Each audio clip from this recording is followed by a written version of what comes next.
You're watching YouTube, the cable access of the 21st century.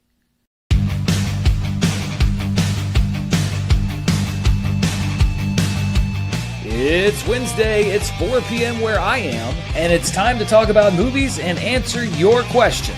Welcome to Dan's World.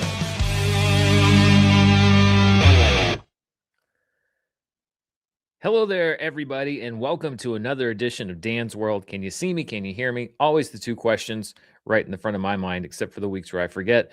We have a lot to talk about today, some quick hit stories and a couple of things I want to go a little bit more in depth on. We have a major sci-fi franchise that seems to be at a turning point. One of my favorite movies ever that might be getting a prequel. One of Hollywood's most storied directors taking a stake in a new venture that has people talking. And our main story, which is about Obsession, the movie that people are fittingly obsessed about, and one of the crew members expressing some dismay, concerns, whatever you might want to call it, about their pay on the film. I want to talk a little bit about that, a little bit about my experience in Hollywood and the entertainment industry, and a little bit about the realities of making an independent film. So we have a lot to talk about. And of course, as always, your questions. So if you want to send your questions in, if you want to send in a super chat, I will definitely get to it today. I try to go through the comments as well to see if there's anything that I missed, but I'll absolutely be able to check it if you send in a super chat. And I saw that we already got some that are coming in before the show even started. So we have already some things to talk about. And of course, we have the second edition of my new recurring segment, Angry Comments of the Week. So there are so many things to get to today. But let's start with the main story, which is about Obsession. We've been covering it, or I've been covering it on Charts with Dan now for several weeks. It is one of the most phenomenal box office runs of any movie ever in the history of modern record keeping, as far as increases week over week, success for a summer movie, success for a horror movie, success for an indie movie, for a movie that got picked up out of a festival.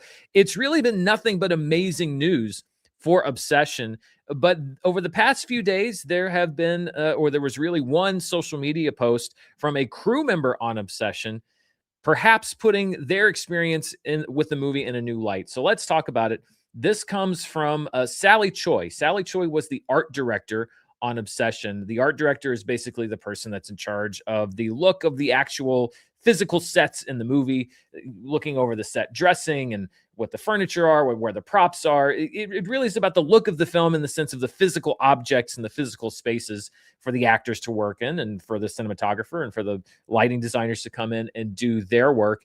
Sally Choi worked on the film, which it's already kind of passed into Hollywood lore. Obsession was a movie that was made on a budget of about $750,000. It went into the Toronto International Film Festival as an indie movie. At that budget point, it was picked up out of Toronto by Focus Films. Jason Blum also came on board to support the film for about $15 million. So subsequent to that pickup, it got the marketing push, and then it was put out in theaters, and then the rest is history over how popular it's been. But Sally Choi has said that she now regrets the salary that she was paid for the film. She made a very lengthy post on Instagram several days ago, and this is what it reads in part. Sally Choi writes, "How much I made, $300 a day as art director. This came out to $6,741.36 after taxes, no mileage." Mileage is what you would get reimbursed for any gas that you burn driving around in your car, etc. She says, "I did know the rate beforehand and agreed to it, but at that point I was living paycheck to paycheck. This is the reality of most filmmakers, especially those who work below the line. We become a line in the budget sheet to keep as low as possible. There were also crew on Obsession who were volunteers getting paid in gas and mileage. This wasn't paid on time, so to make a $250 million grossing film, some of these amazing people had to come out of pocket to work on set. I kick myself every single day for not flipping this production. And I'm going to go into what that means in just a minute. I was encouraged not to, and I naively listened. I know this is even bigger than the film industry. If you feel called to have this discussion with me, please do so. I'm willing to be wrong because I know I'm probably missing information, and my perspective is just a drop in the bucket. If you were a crew member on Obsession and feel called to share your rate, maybe we can turn a tide in the film industry." And after this gained a lot of attention and some controversy and some people that had different thoughts, she made a follow-up post saying, "What I posted struck a nerve, not because it was a singular story of being overlooked, but because this happens every day in and out of the film industry. I'm actively speaking to the Local 800. Local 800 is the union that covers art directors. on feature films. I encourage you to reach out to your respective union, whether you are a member or not, to discuss a future where we can continue to make the art we love so much for years and years to come. And there was a lot of response to this. There were a lot of people that supported these statements, and there were a lot of people that kind of spoke up contrarily to what she was saying. So I want to dig a little bit into it because I think that this is a discussion that is maybe not as cut and dry as it might seem on the surface. And the big thing that really kind of drew my eye with it was when she said she regrets not flipping the show, which she was encouraged not to do. So I actually have some experience working on a show that was flipped. What flipping a show means is you have a non-union project. So everybody's already at work at non-union rates. And you don't have all of the same terms and conditions and guarantees that a union show or a union movie would have. And then in the middle of production, the show flips to become a union show. And usually the way that works is either somebody who's working on the crew, if there's somebody that's on the crew that's a union member, they can go to their union and say, I think that this show or movie should be working under a union contract. Or if there are unions around or associated with the show, for example, Teamsters, drivers, etc., if they see that there's a big production that's happening in town, they can go to their union reps and say, hey, I think that this should be a union show. And basically what happens is if this is kind of flagged to one union or another, union representatives will come to wherever the production is happening. They'll go to the producers and they'll say, I think that we need to be negotiating a union contract for this show. What happens simultaneously with that is, number one, if there are union crew members working on a show or a movie, it's a little bit different with actors. There are some crew positions where you can be in a union and work on a non-union show. If you're a union crew member working on a non-union production and union representatives show up and say, we think this show should be union, then you are instructed not to work because essentially you would be scabbing or crossing essentially a non-official picket line because they're saying this should be a union show. As a union member, we have now determined that you should not be working on this show. So any union crew members would halt work at that point. Also, sometimes there aren't union crew members at all. If there are non-union crew members on the crew, the union reps can come to them and say, we think that this should be a union show. And if you halt work while we negotiate this new contract, then the days that you work on this show or movie will now be union days, meaning that they will count towards, if you're not in the union, they will count towards your entry into the union. And getting union days can be a big deal for a lot of crew members because once you're in the union, you are afforded those opportunities on union programs to get sometimes higher pay and the guarantees that come with being a union. But essentially, the goal for flipping a show from non-union to union is that work will stop for some specified period of time, unless producers immediately say, okay, yes, we'll go union. And then it will proceed as a union production. Now, my experience with this was on a reality show that was filming in Missouri back in the summer of 2007. It was called Farmer Wants a Wife. It's a early version. I think they've revived it, but it was the first version of that show. And it was a non-union production. And I believe it was the local Teamsters sort of said, hey, flagged up the line. We think this should be a union show. And it flipped in the middle. And it was on our biggest day of production. And there was a work stoppage. The most of the crew said, hey, we're not going to, they're flipping the show. We're not going to work. And it was the biggest day of production, a big location set piece. We were trying to set up this county fair. So like art department, everybody was needed. I was a production assistant on the show. There's no production assistants union. So it didn't really trickle down to me other than the producers that were trying to work this out, also trying to get the shoot done and trying to get everybody to run around and do stuff while the crew literally had just stopped work.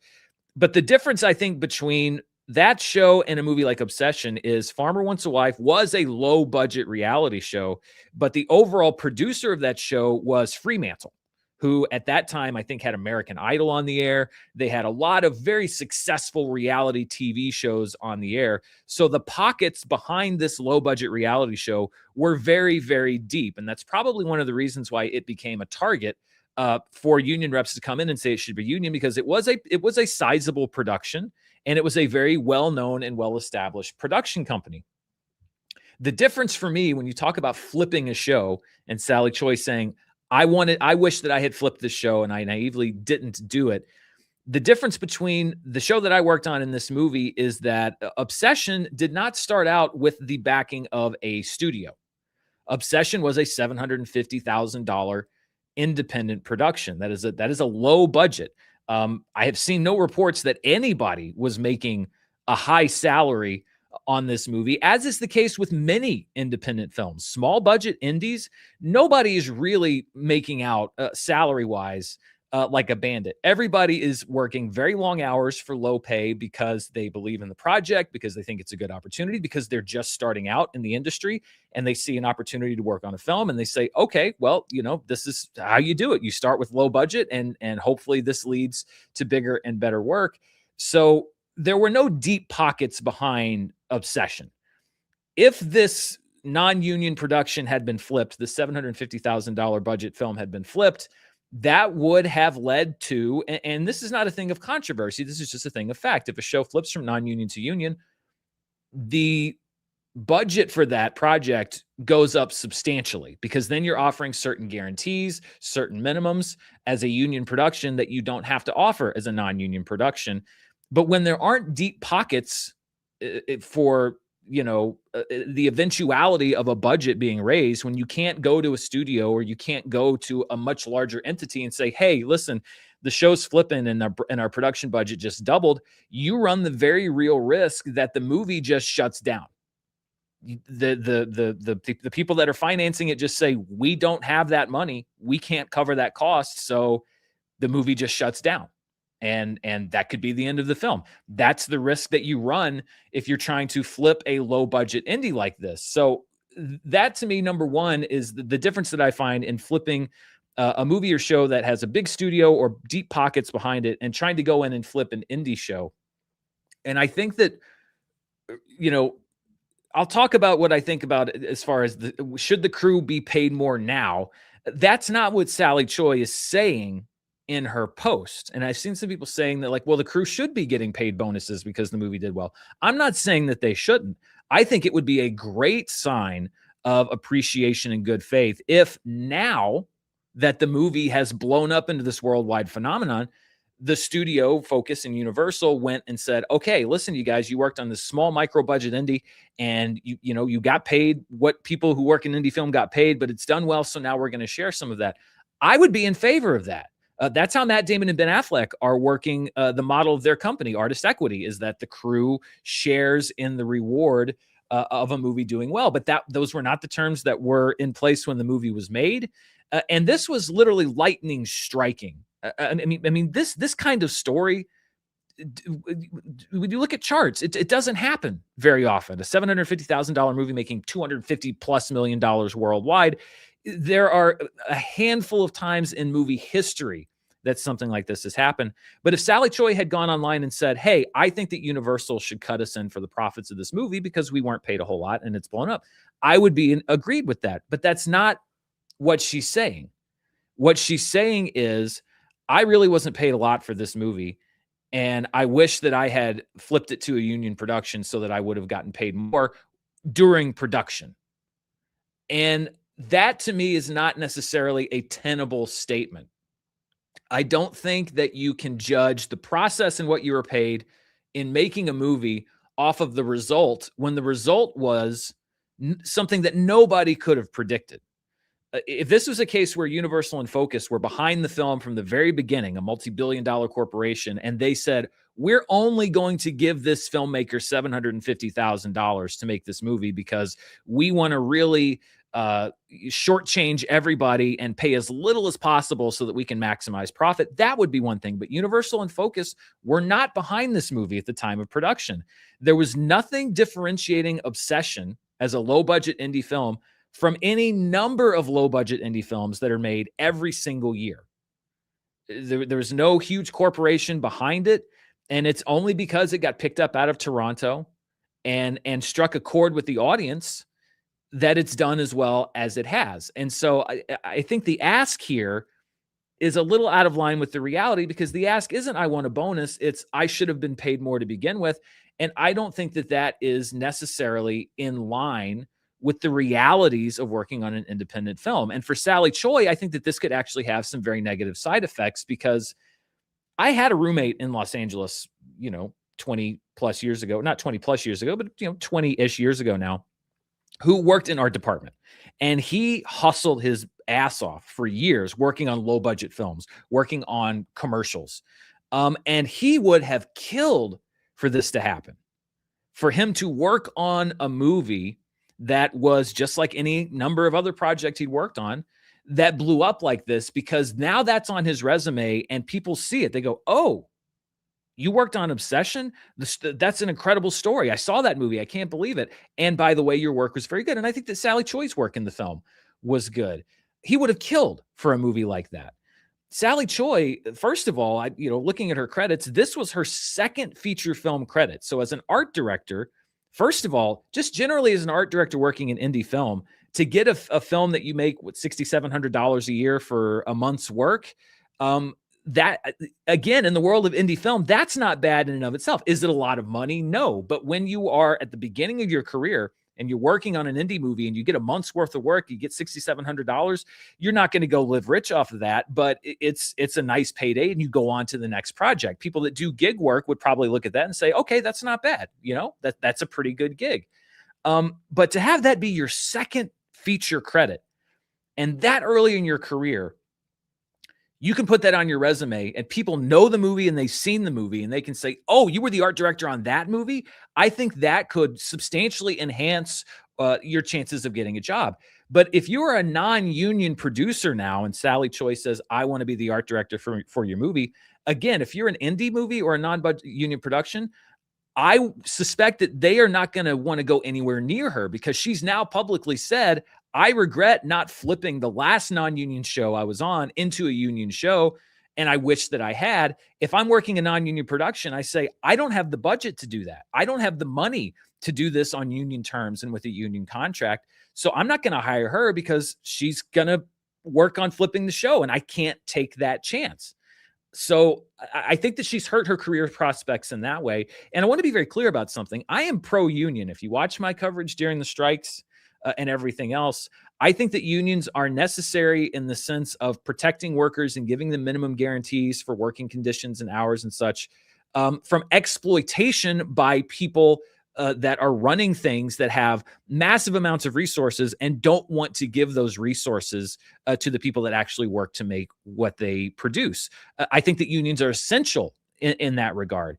But again, Obsession wasn't that sort of thing. It wasn't a massive multinational corporation that was looking to, cut the bottom line down as much as possible in order to produce a cheap piece of entertainment and maximize profit. This was a film from a amateur filmmaker, and I don't mean amateur as in skills, but amateur as in not much to his credit as far as feature films go. That got his start on YouTube. That had no expectation of this kind of success. And I would imagine that everybody in the film, when you look at their roles, were probably paid much, much less than you would get at any studio production. Any studio project is not going to pay your art director $6,700. You're not going to pay your lead actress, I think, $20,000 for their role in the film. That's not going to happen. But that is the world of indie filmmaking. And the world of union filmmaking and big studio filmmaking and the world of indie filmmaking are two different things. Now, I think that there is an avenue if you're working as a crew member on a film and you feel like you are being absolutely exploited and you feel like a union needs to step in because this is an abusive work environment and you need those kinds of protections. I think that that is an avenue that you can take. I read Sally Choi's post and she described a difficult shoot where she had to fill many roles and work long hours and multitask and do a lot of things. Again, I've worked on low budget stuff in the past, not movies, but a lot of stuff in the world of television. That is what it is to work on a low budget project because you don't have a crew that's the size of a normal feature film crew. And you don't have the kind of resources that you would with a bigger budget. Everybody's working long hours. Everybody is having to fill multiple roles. And for me, as long as that does not cross into the line of being exploitative, that somebody is willfully pushing you into limits that you should that's dangerous to work on, then I don't see the case here for saying, "Oh, I should have gotten somebody to step in." I think that this is a case of somebody who, um, got paid a standard rate for an indie film and has now seen that indie film blow up and make hundreds of millions of dollars. And yes, there are going to be a lot of people that get rich off of this. Jason Blum, I'm sure, is going to make a very nice amount of money off of this, and the executives at Focus Features are as well. And I'm sure that Curry Barker is going to get paid a lot more to do his next job. Maybe when the film was acquired out of Toronto, there was something written into the contract that the actors or Curry Barker or whoever could have gotten some profit participation or points off of the gross of the film, but they also are not really in a position of power to demand those things. Maybe it was in the contract, but they weren't in a position of power to ask for those things. So I get it. The idea of like, oh, I was paid $6,700 for this movie, and look at it, it's made $250 million. I understand the idea of kind of resenting that other people are making a lot more off of it than you did. But again, this to me wasn't saying we need to address the idea of what happens to a crew when a movie becomes a success. It was we need to dismantle the system of this kind of pay on the indie filmmaking circuit. And I just don't agree with that because indie filmmaking is largely about being passionate and loving this thing so much that you are going to sacrifice for it. You're not going to make a lot of money and you're going to work long hours, but you believe in the project. And if it works, if the movie works, then that is an incredible calling card for everybody involved to say, hey, I did this on this movie and it did really well. And you can get, oh, yeah, I like that movie. I mean, that's sort of how building the career works. And I understand that the line between paying your dues and exploitation can be very thin. And you have to address that. But again, based off of what I've read and the experiences that she has shared, I don't really see that anyone was exploited on this movie other than the fact that you are doing things differently and working longer hours than you would on a normal film set. So I just don't know if this was the smartest thing to do. If I were going to advocate as a crew member for Obsession, it would not be to say I was never paid enough to begin with, because I can guarantee you that everybody on that film probably felt like they weren't getting paid a whole lot of money. But that's just how the world of indie filmmaking works. You're not a big budget production. And if the ask for the budget of the film had been $5 million as an indie production with an unproven director, then the movie probably wouldn't have gotten made, because it would have been much harder to find investors that would say, yeah, I'll put up $5 million to make this movie versus I'll put up $750,000 to make this movie. So this seems like kind of reading the results and saying that the process should be judged that way from the beginning. Universal and Focus weren't there from the beginning. They weren't clenching the purse strings tight to try to save money. This was a micro budget film that has done incredibly well. And I feel like Sally Choi may be taking what could be a very positive thing in her career with this and turning it into a negative thing, because at the very minimum, there are going to be non-union producers who will look at this and say, absolutely not. I am not going to hire her because I can't take the chance. I'm not saying that's her intention, but I think that is the reality of what the situation might be. So I understand that my thoughts on this could be skewed as being anti-union, and I'm not anti-union, but I also don't think that every single project warrants or must have the participation of a union, because there are different kinds of shoots on different kinds of budgets, and different kinds of crews. And I think that if you were to just sort of strip out the ability to make a low budget, micro budget indie film, then we'd lose out on a lot of really interesting films. And we probably wouldn't have had this one. We probably wouldn't have had Obsession, because again, if Curry Barker says I need $5 million because everybody on this crew has to be union, then the movie might not have been made. The unions should exist. Unions should absolutely exist, and they should be in place for a lot of different productions. I just don't necessarily think this one was one of them. And this call to revolution from Sally Choi to say, share your salary and let's reform the system. If you dismantle the system of being able to make a low budget micro indie, then the result is going to be that they don't exist anymore. And I think that that's ultimately bad for film. What I think should be put in place are conditions for crew members in cases like this, where if it does well, then there's some participation, not on the front end, but on the back end. And I know that that's where studios like to screw people over, cast, crew, creatives, you name it. But I think that's what the takeaway should be. There should be a standard in Hollywood where you do have that participation in the face of great success. But the idea of sort of taking everything apart because you were paid what is now a low rate, maybe not at the time, but what is now a low rate in the face of the movie's success. I just don't think those two things line up. So I'll be curious to see what your thoughts on that are, and if you share my thoughts. And again, I'm not totally unsympathetic to what she's saying or anything like that, but yeah. So Chris Demetrio says, if an industry only exists because hundreds of people are working for free, then it's a broken industry and should be completely reformed. I don't think that's an unreasonable request. But she's not saying, she said some people were volunteering, but she was paid, again, in scale with the line of a micro budget film. This is not saying that the Hollywood industry runs on underpaying people for every film. This is me saying indie filmmaking itself is contingent on the fact that sometimes you don't have the same amount of resources. This is not me saying that the Hollywood engine has to run on paying people as little as possible. There's just a reality to the fact that some projects have more budget than others, and some projects pay more than others. And as an artist, as an art director, if you believe that your talents and skill are worth more than what a non-union indie project can pay you, you are more than free to say, I'm not going to do it.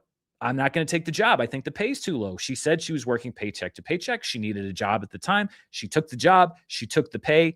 And now, in the face of success, she's saying, I wish that I had, during production, gotten more money by flipping it union. That's the problem I have. And that's what she's saying. I mean, that's the text of what she's saying. She's not saying I should get paid now, which I would be much more in favor of. She's saying I should have been paid more then.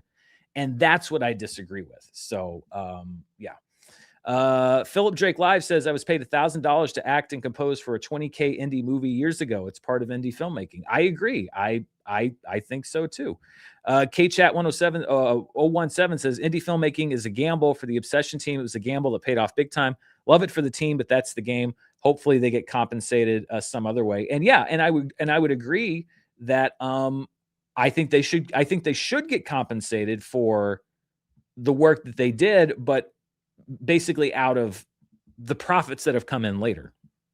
If she'd asked for that, I'd be in favor for it, but that's not necessarily what she's asking for. And I'm sure that there are a lot of other great thoughts, but I want to move on to another story. And this actually bizarrely involves the same union that we just heard about with Sally Choi when she said, I'm talking to Local 800. Local 800 is the union that covers art directors. It's under IATSE, which is one of the Hollywood labor unions. And they have spoken out against one of the most popular, famous, accomplished filmmakers of all time, Martin Scorsese. Now, this was asked, I think one of the super chats last week was about this. Martin Scorsese saying that he was going to use AI to help him with storyboards. And I'll be honest, I'd read a little bit about it. I hadn't really done a deep dive on it. And I think at the time I'd said, well, I don't see what the harm is if he's the one that's always done the storyboards in deciding to use AI to help him as a tool. But there was more to this story that kind of changes my thoughts on it, which is that Martin Scorsese is not only using AI to help him do his storyboards, which again, he said he usually does it himself. It is as part of an advisor and partner or consultant for Black Forest Labs, which is a generative AI company. They were formerly used for image generation on Grok, which is X's AI tool. Grok developed their own model. Black Forest Labs reportedly turned down coming back after X came back and said, hey, will you come back? They said, no, we're not going to do it. Adobe Canva, they have teamed up with Black Forest Labs for helping their image creation tools. And last week when I was asked this question, I was not aware that Martin Scorsese had said this as part of being a actual partner and I would assume paid advisor to this AI company. So IATSE Local 800 shared a statement saying, quote, in the recently released Black Forest Labs video promoting their generative AI product Flux, Mr. Scorsese asked the question, how do you communicate what you see in your head to your cast and crew? He claims the solution is the use of this generative AI program to do the jobs that are rightfully the jurisdiction of Art Directors Guild Local 800 artists and designers, human artists and designers who have been successfully collaborating with directors to visualize their films for decades. Mr. Scorsese's promotion of a generative AI product circumvents the input of Art Directors Guild Local 800 art directors, graphic artists, illustrators, production designers, scenic artists, set designers, and other talented union professionals. And that does, for me, change some of my feelings because again, out of just not knowing a whole lot about the story last week when I initially heard about it, I did not realize that this was part of a, I would assume, paid partnership where he is also promoting this company that has been used in the past. And to be fair, especially in their work with Grok, has been controversial in the past as far as the images that are being generated with their products, where those images are coming from, what the images being generated are.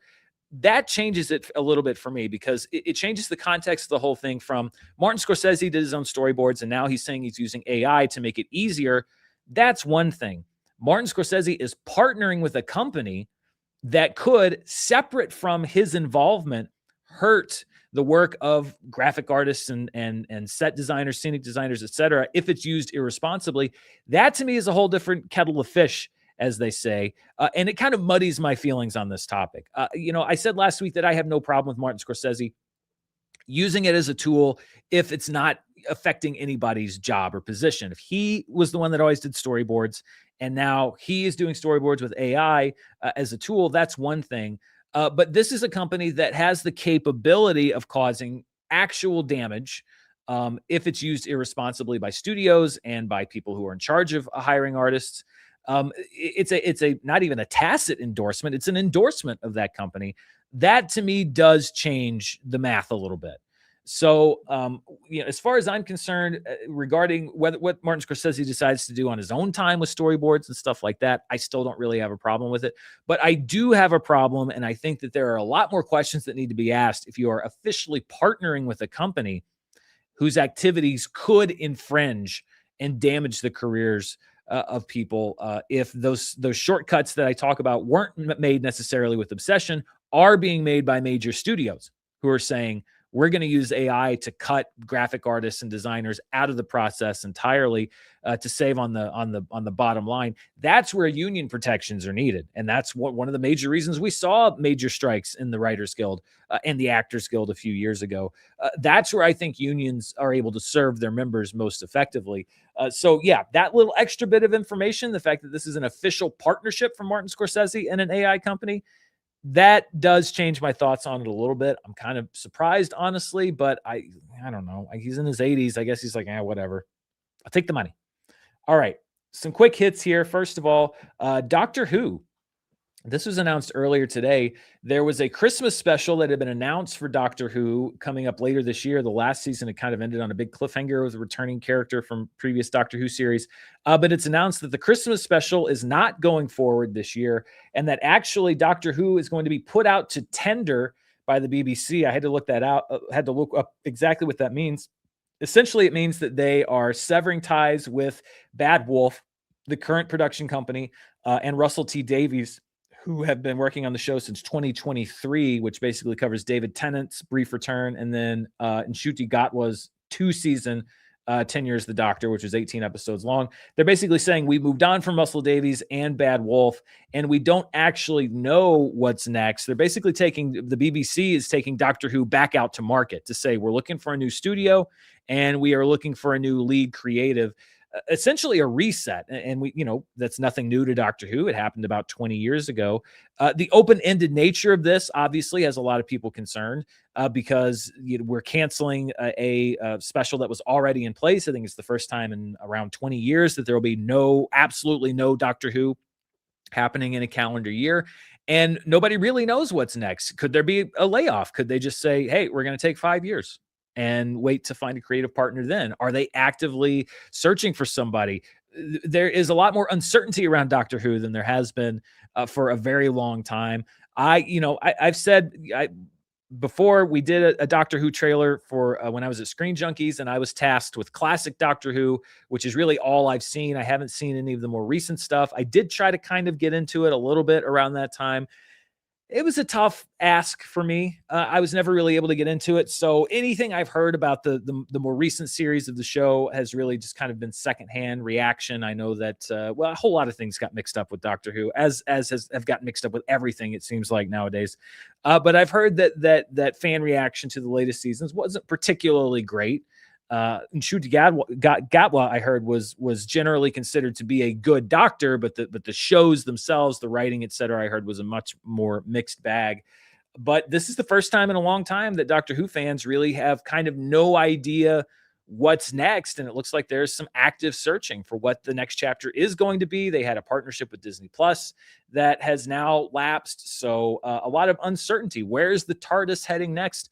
Nobody really seems to know. So some big questions now for Doctor Who. Briefly, there's not a whole lot on this story, but one of my favorite movies, my beloved Hereditary. Ari Aster was at a Q&A at the American Cinematheque a few days ago, and they did a screening of his entire filmography, and he just kind of dropped into the conversation that he has actually written a prequel to Hereditary, but it never feels like the right time for him to make the movie, so he doesn't really know where it's going to go. And that's really all he said about it. I mean, if you've seen an interview with Ari Aster, he's not one that's just going to wax philosophical about anything. He's very efficient with what he talks about, especially something that maybe he doesn't want to talk about. But this intrigues me because, as you know, Hereditary is a movie that I love, not only hashtag an Oscar for Tony, but the movie itself. It was one of my favorite movies of the last 10 years. I've seen it, I can't tell you how many times. I watch it probably once a year, at least since it came out back in 2018. So this is intriguing to me. And I think that there is some actual kind of fertile ground here, because one of the things that I loved about Hereditary is the idea that this has been going on for a very, very long time. And I think that there is some possibility to explore Payman and this cult. And I don't even necessarily think you have to tie it directly into Toni Collette's character from the first movie. I think you can go back as far as you want. But I think that there is some interesting ground to cover, or it could just be creatively bankrupt. I don't know, but I think the potential is there. Now, whether Ari Aster is ever going to make this, who knows? The fact that he said he has written it, not I have an idea for a prequel, but I have written a prequel to Hereditary, gives me a little bit of hope. But yeah, I mean, listen, it's one of my favorite movies. So to say that I wouldn't be potentially excited about the idea of getting more, that would be a lie, because it does kind of excite me, because what if it's as good as the first one? What if it's better? Maybe it won't be. It probably wouldn't be. But the potential excites me. So that's something I'll kind of be keeping in my back pocket, keep an ear to the ground. Is Ari Aster ever going to decide that the time is right to make this Hereditary prequel? At least we now know that it exists in some form. And who knows? Maybe you do it as an anthology. Just bring back Toni Collette again, but to play somebody like 200 years earlier. How great would that be? We could restart the whole hashtag an Oscar for Tony campaign all over again. As a matter of fact, just bring everybody back, because it's such a great cast. Do it sort of American Horror Story style. This is your ensemble cast. This is your repertory group, and put everybody in different roles, and it can play into the whole thing of generational trauma and history repeating and stuff. You could do it.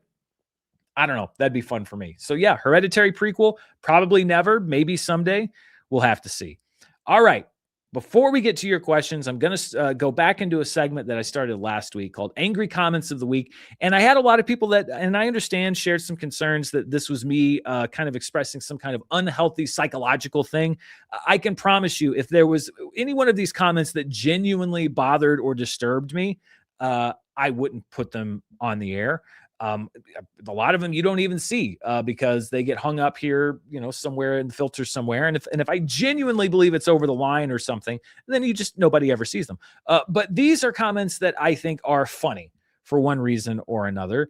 And enough of you seemed to enjoy it last week that I thought I'd give it another try this week. So let's look at some of the angry comments of the week. There was still a lot of fallout from my review of Masters of the Universe, which many people enjoyed. I kind of predicted that they would, but people were angry that I didn't enjoy it. So this is one comment from the review. This Dan bloke has to be the oldest looking 41-year-old I've ever seen. So drying like boring too. Masters of the Universe is awesome, fun, a great time. Don't listen to this old zombie who thinks doing his taxes is a fun time. Well, first of all, I'm 43, not 41. So if you're going to say that somebody's the oldest looking blank year old ever, then maybe you get the age right. Secondly, I feel like you, sir or madam, have not spent much time in the workplace because anybody who has worked a job that provides any appreciable salary would know that if you're making just the slightest amount of money, doing your taxes is never fun. It is one of the worst days of the year. This is another one who says, wow, you look like you've seen too much life. Please drink water, eat fiber, and get some sunlight. Damn. Okay, first of all, get some sunlight. I'll cop to that one. I'm a very fair-skinned person. If I spend more than 15 minutes out in the sun, it just turns red and then goes white again. So get more sunlight. Yes, I mean, I spend a lot of my time inside in front of a computer screen under these studio lights. Maybe I just need to turn these into UV lamps and tan while I stream. Get some sunlight, I'll cop to. Drink some water. I think I drink a fair amount of water. I could probably drink more water than I do. So, whatever. I don't know how you can tell looking at me that I don't drink a lot of water. I mean, between this one and the old one, I've seen too much life. I mean, I think I look decent for 43 years old. I'm under no delusion that I'm a 25, look like I'm 25 anymore, but I think I look decent. But eat more fiber. First of all, I don't know how you could even tell that from looking at me, whether or not I had a fiber deficiency. And secondly, I will have you know, I religiously not only take a fiber supplement every single morning. One of my favorite cereals, which I eat at least a few times a week, is Raisin Nut Bran. And at the risk of providing too much information, my last colonoscopy was squeaky clean. So I refute your eat more fiber because my body says I'm doing just fine in that department. Thank you very much. This is kind of a long one. This was also on Masters of the Universe. Wow, L7 weenie. First of all, you can't use Sandlot against me. You say later on in this comment that you're 29 years old, which means you're 15 years younger than me. The only reason that you can make that L7 weenie reference is because my generation gave that movie the clout and acclaim to allow you to then turn L7 weenie against me. So you whatever, rubber glue, you can't use my own generation's insults against me. We invented that term.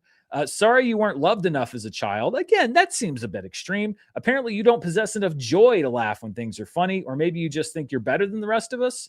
I don't know. Figure it out, bud. I don't know why. And why should I figure it out? If any of those things were true, I think I would know. I think it's your job to figure it out.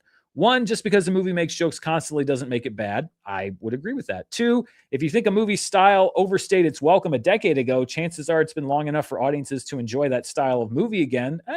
Debatable. Three, if a movie style is well executed, then it doesn't matter if that style overstayed its welcome. If it's well executed, yeah, but that was one of my problems with Masters of the Universe. Four, grow a pair. That seems just kind of out of line with the rest of these, this why grow a pair for what? I kind of shared a controversial opinion. So number five, this is the type of person that makes people say that we need to bring back bullying. Well, that's just mean. You are a bully, so obviously it's back. Don't listen to this clown. If he wants to get his panties in a bunch because he doesn't like joy, then that's his problem. Every single person in the movie theaters I saw this with was laughing and cheering and had a great time both times I went to see it. This was the first movie I've ever gone to twice in theaters, and I'm 29 years old. Crybaby's going to cry. I bite my thumb to you, weenie. Well, hey, you're more than welcome to have the opinion that you have. I thought what I thought about Masters of the Universe, and you paid to see Masters of the Universe twice. This is another one. This is one of my favorite kinds of comments. So this was on my Disclosure Day review. I don't think it's a spoiler to say this is not in the movie. So somebody wrote, spoiler, dude from 4chan, always the best citation, said that Colin Firth was Satan that used technology to control people and is using a secret agency to make people think it's aliens. Legit. I'm not even kidding. Y'all come back in a week when you realize my comment was right. Seems lame as expletive there. I responded, having actually seen the film, this is categorically not true. Check your 4chan sources. And the reply was, I'll be back in 2 days to talk mad expletive when it turns out I'm right. Yes, 4chan is for schizophrenics, but their paranormal page viz usually on point, glowies and all that. Isn't this just a distillation of the common online discourse? Somebody comes in and cites 4chan as a source to say something crazy about a movie. I come in and say, you know what? Actually, I've seen the movie personally. And neither you nor this person on 4chan has seen it. And I can tell you from my own expertise and experience that what you're saying isn't true. And the response is, yeah, well, you talk to me in a couple days when I'm right. It's like, so in your mind, there are two versions of Disclosure Day. There is the version that I saw, which does not have Colin Firth as the secret devil. And there is the version that you heard about on 4chan, which does have Colin Firth as the secret devil. So I saw the version that was a ploy. And then in 2 days, when it comes out, when you are proven correct, because something that is, from experience, again, not in the movie, is in the movie, then you're going to come back and say how wrong I was about sharing my lived actual experience having seen the movie, because 4chan pages are for schizophrenics, but also they're usually on point. All right, gotcha. Finally, this is one of my favorite kinds of, people ask all the time here on the channel, why do you often put so many disclaimers on what you say?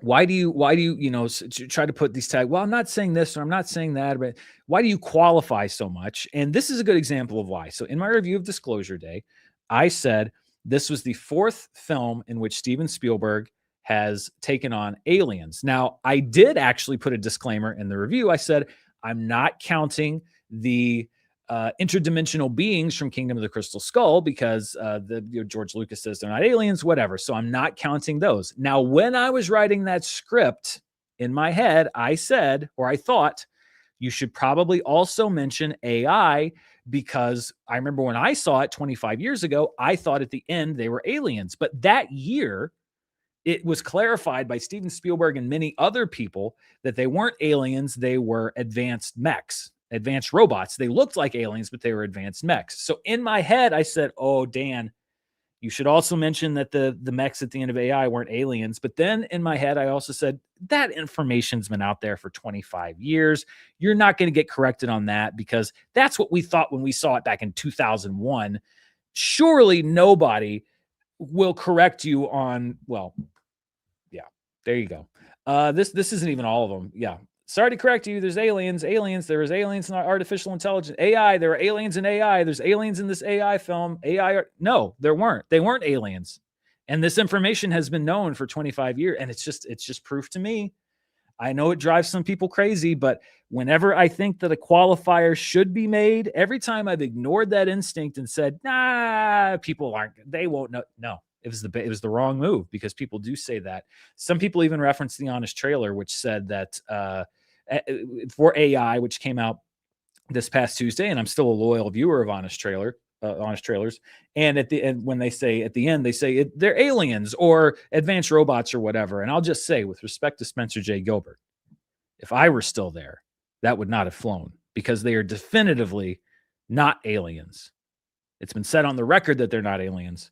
And to even enter into the public record that they might be aliens is factually incorrect. So with all due respect, Spencer J. Gilbert, I disagree with your choice there, because it has muddied waters that have been clear for over 2 decades now. And for the record, no, the creatures at the end of AI, artificial intelligence, were not aliens. So your correction to my correction is incorrect. It's an uncorrection. And plenty of people saying like, well, you didn't mention his Taken or Batteries Not Included, which he produced. Yeah, because he didn't direct them. So I was talking about movies he directed. So yeah, there you go. So I reject your correction on AI, and I substitute the truth, which is that aliens are not at the end of AI, artificial intelligence. They are advanced mechs who just looked like aliens, and that everybody thought were aliens at the time, but weren't. All right. Let's get to your questions. I feel bad because this one came in before the show and I already talked about it. Hey, Dan, did you hear about BBC putting Doctor Who out to tender? I did. Who do you think would be a good showrunner? I'm hoping for Loki's Kate Herron. I think that's a great one. I think that would be a really, really fun choice because I enjoyed Loki. Season 1 a little bit more than, well, I liked how season 2 wrapped up. I thought excuse me, goodness gracious, I thought season 1 was a little more consistent, but I enjoyed season 2. Kate Herron would be a great choice. I'm trying to think. I mean, I almost think that you need to. It's always good to have an established name, but I almost feel like go out there and find the next generation. Take inspiration from Obsession and Backrooms and all these other movies. Go out there and find the next generation of Doctor Who fan and bring something wholly fresh and original to it. Like take this time you bought yourself now, an unspecified amount of time. If you're the BBC, go do a real talent search. I mean, scour for talent and find somebody who maybe isn't a known name or a known quantity and let them share their version of Doctor Who. Things have worked out like that in the past. Lassa Wadej, I apologize if I got that wrong, says, Dear Dan, I hope you know how much joy you give to a lot of people by geeking about charts. I never watched your show live as it's midnight in Denmark when you're airing, so I just wanted to say thank you. Well, thank you very much. That came out at 3, so thank you for staying up till 11:41 to send that message in, and I'm glad you enjoy charts. I enjoy charts. That's why I keep doing it. It brings me a lot of joy, which is weird, but it's the truth. Michael Tomsick says, do you prefer Tarantino or Fincher's filmography? Ooh, man, what a question. That's almost an impossible choice to make. I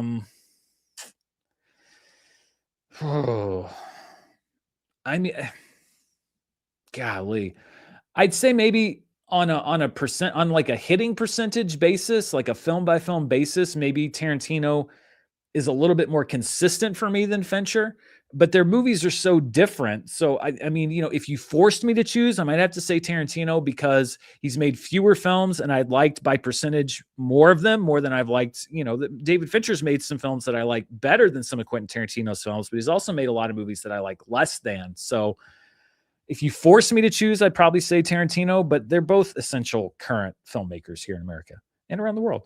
You Just Got Punked One says, a popular superhero you don't like. Ooh, a popular superhero I don't like. I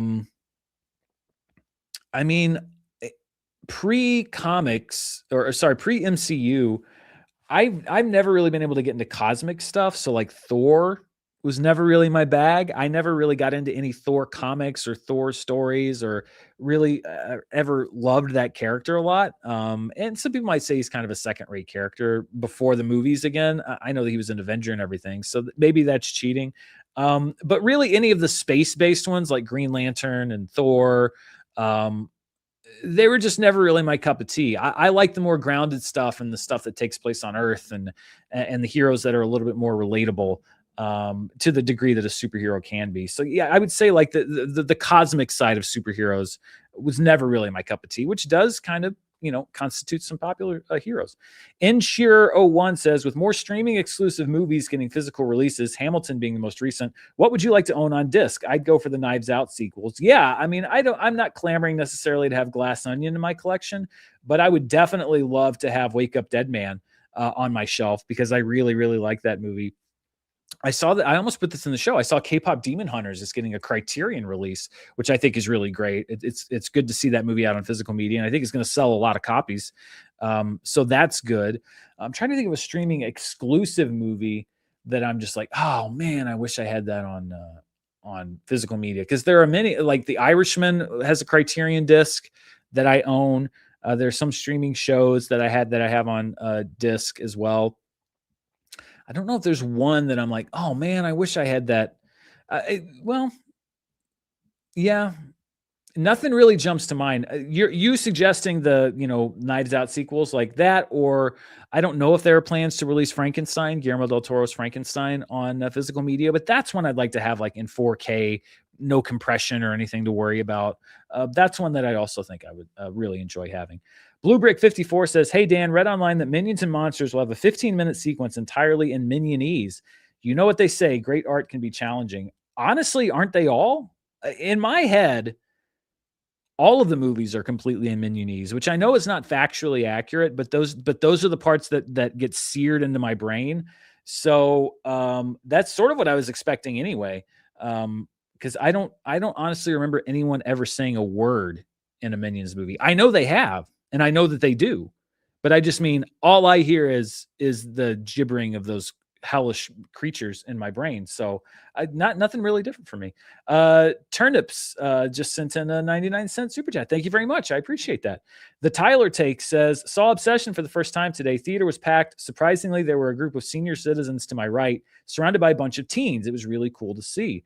That does sound really cool. It actually reminds me I'm glad you made this comment, because I love the multi-generational aspect of a lot of these movies, but I was at I went to a double feature on Sunday. I went to see The Sheep Detectives and Power Ballad, both of which I enjoyed.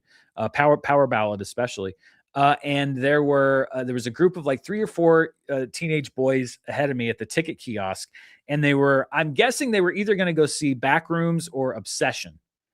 And they were going to buy tickets, and I walked up behind them at the kiosk as they were wrapping up, and I just heard one of them say like, "Oh, for real? It's rated R? Oh, we're cooked." Which is, what the kids say these days. And I so wanted, because it looked like they were just going to give up. And it's like, no, this is a rite of passage for you. Do you not understand? You're at the threshold of one of the great experiences of life as a movie fan, which is sneaking into a rated R film. And I think I might have gotten some weird stares if I just walked up and was like, "Hello, teenage boys, I'd like to give you some life tips." So I didn't. But what I wanted to advise them on was like, first of all, you don't give up. You just figure out a creative way around it. Now, we were at a theater where there are 2 separate hallways. Half the theater's on this side, half the theater's on that side. And there was, crucially, and this is very rare, but I think because there's been more business and probably a lot of teenagers trying to sneak into movies, there was a ticket taker at each side of the hallway. So it would have required some thinking. But what I would have advised them to do is, okay, there's screens above each side, so you know what movies are playing on each side of the hallway.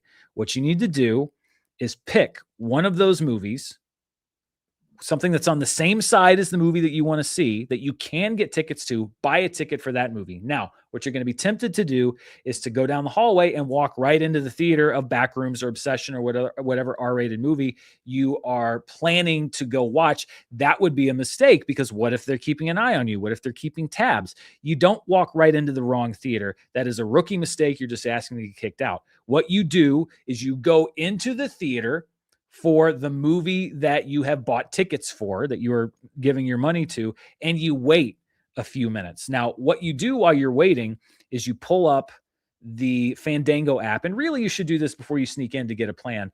On the Fandango app, you can check the seats. You can see what seats have been sold, because it's very crucial here that you do not sit in an assigned seat. Now, that's something that's different. When I was young, there was no assigned seating. So once you got into the theater, you could just pick any seat. You were fine. But now if you sit in somebody's seat, well, then it's going to draw attention to you. And you don't want that kind of heat, because the more times it happens, the more it's obvious that you don't belong there. And again, the risk for getting kicked out is even higher. Now, if it's sold out, you are indeed cooked, which is probably why you check Fandango ahead of time. But I'm guessing probably Backrooms and Obsession weren't sold out. So there are going to be some seats available. You check Fandango, you see what seats haven't been sold, and you keep refreshing it in case somebody sold one of those seats. You want to hold going into the movie until pretty close to the start of the film.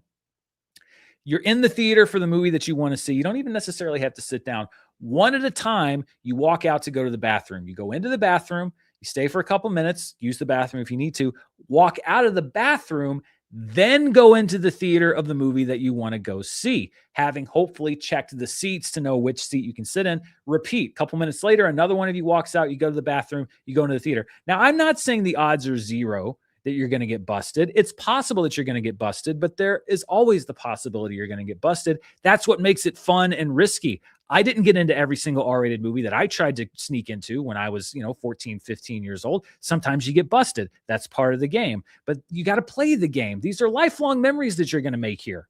And so anyway, I wanted to share this advice with them, but I just felt like, number one, I would technically be contributing to the delinquency of a minor, which is not the best idea.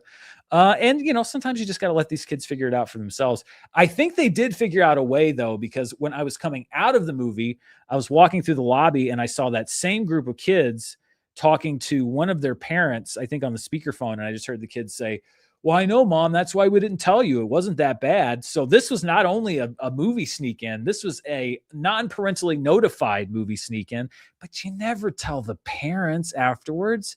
don't tell your mom that you went to sneak into an R-rated movie. That's a rookie mistake, because then you're going to get grounded, or they're going to demand a parental supervision.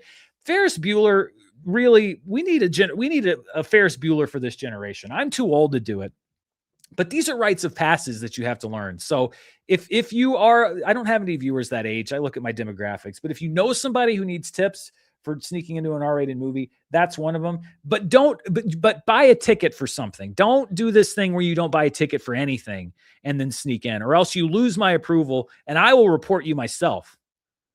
I'll report you myself for sneaking into a movie if you don't buy a ticket to anything. You got to buy a ticket for something, but then you go see a different movie. That's how it works. That's how the world works. Unsolicited advice there. Svenus97 says, hey, Dan, do you know if Josephine movie from Sundance has been acquired for distribution yet? I want to watch it so bad. Yes, it has been acquired for distribution. I believe, I want to say Black Bear, Josephine, Sundance movie. Who acquired it? I used to know this right off the top of my head, but my Sundance knowledge is, yes, it was sold to, oh, that's right. It was Sumerian. That's right. It's this new distribution company called Sumerian Pictures. I remember talking about this now. That's really not a player right now that came in and made a very aggressive offer for it. So yes, it has been acquired. They've said that they are going to do a big Oscar awards push for it. So I don't know off the top of my head if it's been given a release date right now, but yes, it was acquired for distribution and you can look out for it later on. Turnips says, hey, Dan, was wondering if you had any plans for Disclosure Day spoiler talk. Just saw it for the second time here at IMAX and would love to hear it. I've thought about it, but the discussion around this movie is getting kind of weird. I guess it's not a surprise because I expected like conspiracy. Like I've seen the thing of just like, this is a psyop from the government and Steven Spielberg knows all the secrets. And this is to prepare people mentally for, what's going to really happen when aliens are released. I've seen that, but like, there's a very odd religious angle to this. And you kind of saw a little bit of it in that comment that I shared, but a lot of people saying that it's like a mobilized anti-religion thing, which if you see the movie, it's very much not at all. But the discussion's gotten kind of crazy around the movie. So I'll have to decide what do I want to do. I'm also kind of maybe thinking about doing another Steven Spielberg based thing this weekend, but I've thought about it. We'll see. Cheap Bouquet says, hi, Dan, not sure if you talked about this before, but what are your thoughts on the Possession remake? A Gen Z viewer who still thinks the elderly iDubbbz comment is hilarious. I don't agree, though. I thought it was hilarious, too, or I wouldn't have thought about it. I haven't really heard about the remake of Possession, to be 100% honest with you. So let me just do quick as a 19 Possession remake from Parker Finn. Will star Margaret Qualley and Callum Turner. Well, I'll tell you, I've never actually seen Possession, the original film from the 80s, but Parker Finn has made some horror movies that I really enjoyed, and I'm a big fan of both of those actors. So I will say yes to the team behind it, and I hope the movie is good as well. Maybe I need to go watch the original, but it sounds like a solid team. Intoxicated Masculinity says, given last week, could you see the last time horror had both the number 1 and number 2 box office spot at the box office? I get you won't know this offhand.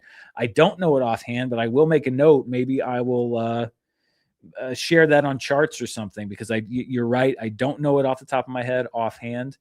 Let's see. This is a message that came in from a viewer named My Mom. This is actually from my mom. She texted me. I guess she's watching the show. She says, your mom is watching. Who knew you spent so much time strategizing, sneaking into R-rated movies? Well, Mom, that's part of the game is, as I said, if you let the parents know, then it defeats the purpose. That is kind of like the worst thing I did in high school, which on a sliding scale is not so bad. If the worst, most like rebellious thing I did was plan on how to sneak into R-rated movies, I think most parents would accept that.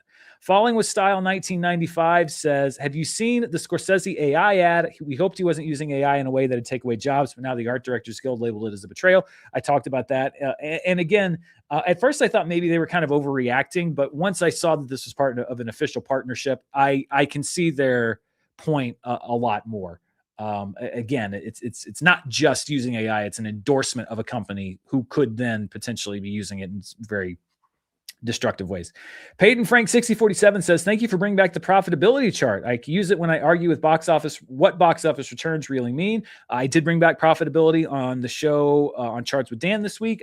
Thank you. As always, I encourage people to put in the caveats that these are my estimates. They should not be taken as absolute gospel truths of what's going on at the box office, but I think it gives you an idea of what's happening." Mr. Movie Obsession says, "I am so over Obsession. Such a 2 out of 10 movie. If I had a couple $100, I'd go into a 10-paragraph rant about how terrible it is." You know, that's the way that people think I think about the film. And I actually enjoyed the film overall, but I am seeing a lot more of that now. At first, it was like, how dare you say such any negative word against Obsession? And now, and I'm not saying that you're jumping on a bandwagon. It's just that I think that more people feel empowered to say this as time goes on. Now there's the backlash of like, well, it's not that great, which is inevitable. The Tyler Take says, "Given the poor performance of Mandu and Grogu and Masters of the Universe, do you think Supergirl and Doomsday are in danger of underperforming?" Supergirl, yes, I do. I don't think that's tied to Mandalorian and Grogu or Masters of the Universe. I just think, you know, as discussed on Charts with Dan last year, Superman did well, but it didn't blow the doors off the place. And I think that Supergirl has less of a chance of doing that well, unless it's just a spectacular movie, which I hope it is. Doomsday, I think it's too early to tell. I think if it's a great movie and it brings back all these people that people really want to see and these characters, then no, I don't think it does. If it's not a good movie, as I've said before, I think a lot of the insurance policy around MCU films is not what it used to be. So I think that's much more quality dependent. Phaser Blaster 9310 says, "Longtime fan of the show, been watching since Screen Junkies and loved your honest trailer of Star Trek TNG back in the day. I actually rewatched that the other day. I hadn't watched it in a while. I'll stand by that. Have you listened to other film channels? Have you channels? Have you listened to other film channels? Most notable, it was a Shit Show podcast. I have watched the YouTube version of that particular show. But I don't listen to a lot of film podcasts. I don't listen to a lot of podcasts in general, unless I am traveling, which is somewhat frequent.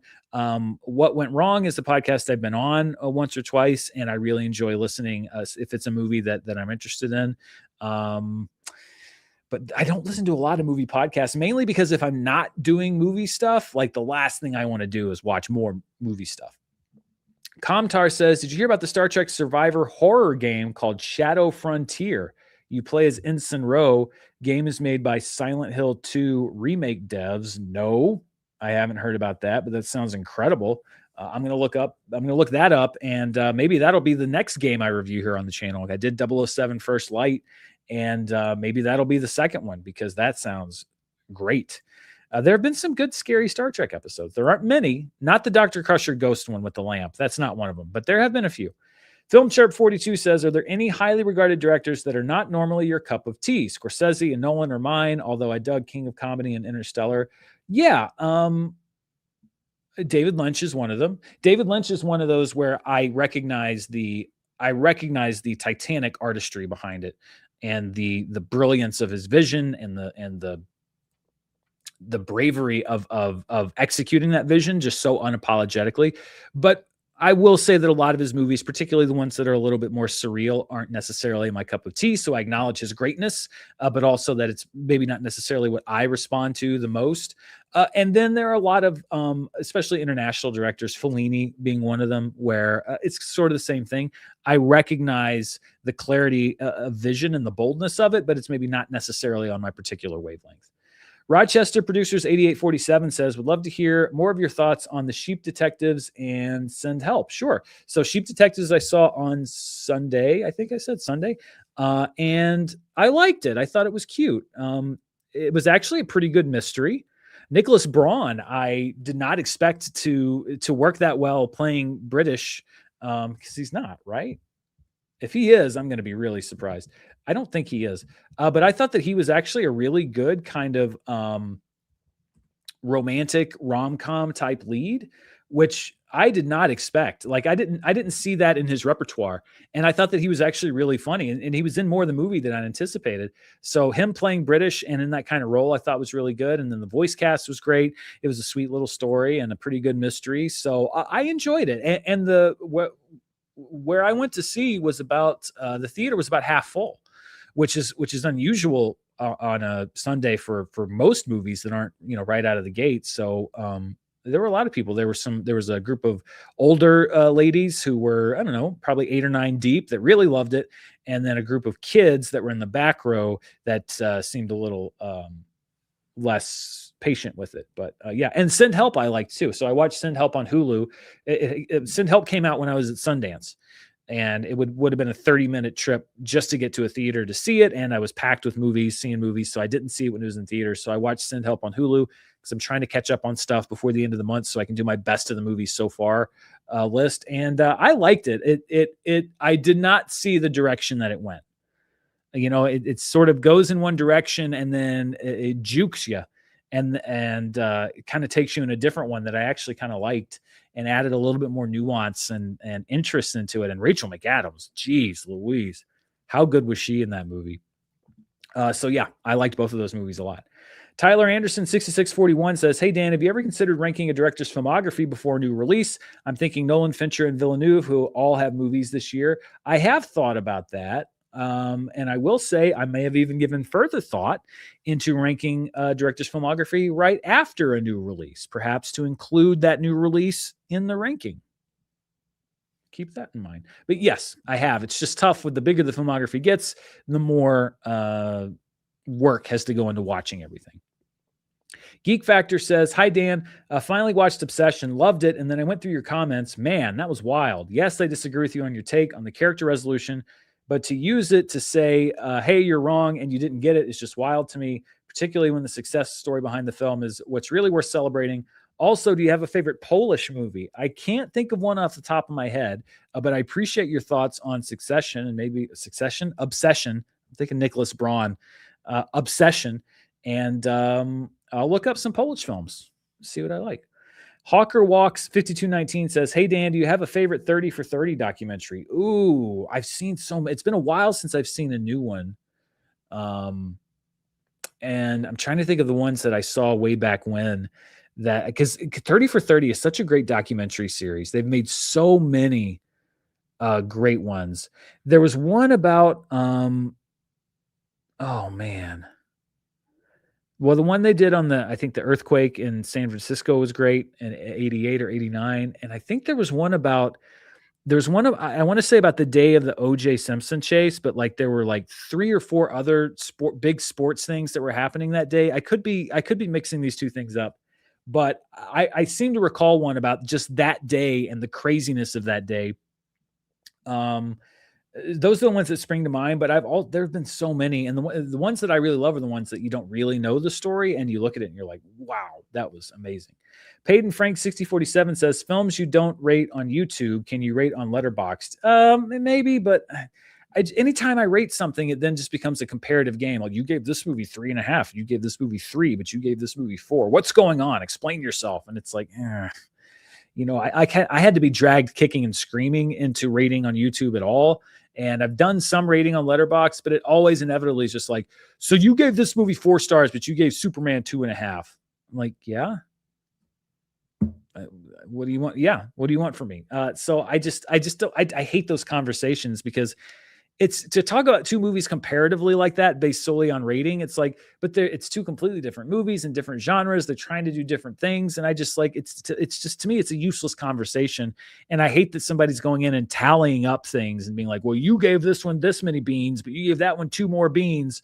So what's with the beans, man? And it's just like, I don't like those conversations. Will055 says, "Hi Dan, I only started watching your content around a year ago, but I'm a big fan of your professionalism and authenticity. Keep up the good work." Well, thank you, Will. I appreciate that. I'm welcome. I'm glad to hear I'm kind of attracting newer fans as well as keeping some loyal ones around. Sam H6845 says, "Aside from The Past Weeks and Barbenheimer, which box office moment has been your favorite to follow this decade?" You can ask the chat for theirs. The Greatest Showman, I remember tracking on Screen Junkies and just being like, this is like what this movie's, because it kind of opened like, because the reviews weren't great, including mine. And it was just like, yeah, okay. And then it just did so well at the box office over the next several weeks and was putting up gains and very minimal losses. And I remember thinking, wow, The Greatest Showman, like this is such a great one to track, because when a movie becomes a box office hit like that, as an analyst, my opinion of the movie itself goes out the window. It's just a great story on a box office level. And The Greatest Showman, I remember being like, this is a really fun movie to track. The Tyler Take says, I'm so mad Tangled is getting the live action treatment. The only silver lining I see is that after that, I can't see Disney doing another one besides maybe Frozen. I genuinely think they've done all the ones that make money. Well, I worry that Disney is going to take that as a challenge. I saw that there's a new trailer for Moana that came out today, and from what I saw of it, I'm just like, all right, whatever. Frozen, I think, is inevitable at this point. It's just it's going to happen within 5 years. I don't think there's no way it's not going to happen within 5 years. But honestly, I think Disney should be remaking the ones that aren't guaranteed money makers. Like if you want to push these live action remakes, go back to the ones that you can actually do something fun with. Don't just reenact the ones that are great. Go back and do something with, I don't know, Black Cauldron or something that like, it didn't really connect the first time, but let's go back and figure out how to do it better, instead of just like these puppet shows of putting famous actors to mouth the lines from popular movies of years past. Like that's the least interesting thing, but they consider it to be less risky, I guess. Ferris EB says, I know it's a pipe dream, but I think all ventures that make a profit should automatically have to share that profit among its workers. I agree. I think that would be amazing if every major corporation said, if we do well, you do well, because yes, it affects the corporation's bottom line, but I would rather have less money up top and satisfied workers who are loyal to my company, who work hard for my company because they know that they will share in the benefits of that hard work, than to just be sort of amassing billions and billions and tens of billions of dollars to give to stockholders and shareholders or executives. And meanwhile, you have a workforce that you're underpaying, that resents your company, that isn't going to do a good job, that isn't going to provide a good customer experience. That's detrimental to your bottom line. In a perfect world, I agree. Every company should, in success, share that with the people who made that success possible. And again, if that was the point that was being made with the post I was talking about before, I'd be 100% on board. 19 Jack Attack 95 says, are there any movies that are insanely popular but you've never seen or outright refuse to watch? There are plenty of really popular movies I've never seen. Are there any that I outright refuse to watch?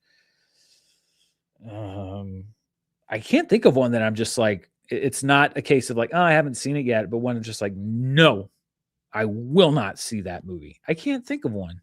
No, but yeah, there's plenty. Like, I've talked about him on the show before, Sound of Music, and a lot that I haven't seen, but I can't think of one that I've just like actively said, I will not watch that film. Rochester Producers 8847 says, didn't get a chance to chime in last week, but wanted to say, keep doing what you're doing. You're very much appreciated. Thank you very much. And thank you for the super chat. Carlin Robbins says, have you thought of changing your sliding scale graphic to a smooth gradient with no borders between ratings? I wonder if it might help some opinions. I haven't, I see what you're saying, but it wouldn't matter. If I got rid of the borders between opinions, then people would take out their ruler and say, Obsession was 4 centimeters below, whatever other movie, Disclosure Day. So can you please, I need you to justify those 4 centimeters, please, because if you overlay these images, it's clear that the triangle is 4 centimeters lower. It wouldn't matter.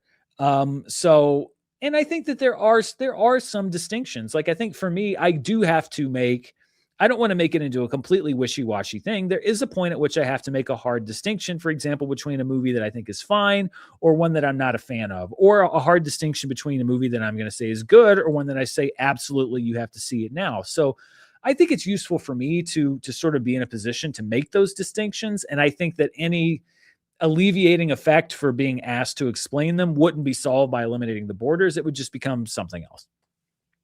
Cadaver 82 says, play Mixtape. It's a 2.5 hour long interactive movie. Yeah. In my review of 007 First Light. I saw a lot of people saying that I should play mixtape and that there's controversy because some people said it's not even really a video game, but that it was really good. So it feels like it's something where I want to clear my schedule to have 2.5 hours to play. So I may do that just based on your recommendation. Cody Bishop says, hashtag lazy Scorsese. I know that I kind of ruined that hashtag because I don't say Scorsese, so because lazy Scorsese would make more sense. But I've watched interviews with him, and the interviewer asked him, "How do you pronounce your name?" And he said Scorsese. So I say Scorsese. So I acknowledge that I kind of take out your hashtag is better with Scorsese, and it's prevalent enough. I'm not going to agree with you, but I'm not going to fight you on it. But yeah, I understand the backlash now more than I did last week. Drew Skizzy says, do you collect any other physical media, CDs or games? Collect? No. I used to, like every other elder millennial, I used to have a fairly sizable CD collection, but I don't collect them anymore. Games, again, I'll buy a game every once in a while, but since, with the advent of the next generation consoles, PS5, etc., I can't tell you the last time I bought a physical copy of a game. I download it from the game store. So no, not really. Creech 829 said the guy who said Marvel, etc., was not quote unquote cinema. I see the irony there. And again, it's like, I don't think that his actions necessarily are a threat, but I'm not sure he has fully thought through the ramifications of associating himself with a company who could be a threat. Drew Skizzy says, you use an iPhone or Android, Mac or Windows. Oh, are you trying to hack me? Either way, I think it's pretty clear. I use a Mac. I'm on a Mac right now. This is streaming from a Mac. And I use an iPhone, as I have for a while. Falling with Style 1995 says, I'm the same guy who asked about Scorsese last week. Thank you for covering this. Anytime somebody asks me about something and I get more information, I want to follow up on it. I agree, and also agree with your view on the obsession topic. It feels misguided to admonish your own indie film. Yeah, I just don't think that. I think the heart was in the right place, but I think it was a bit of a misfire.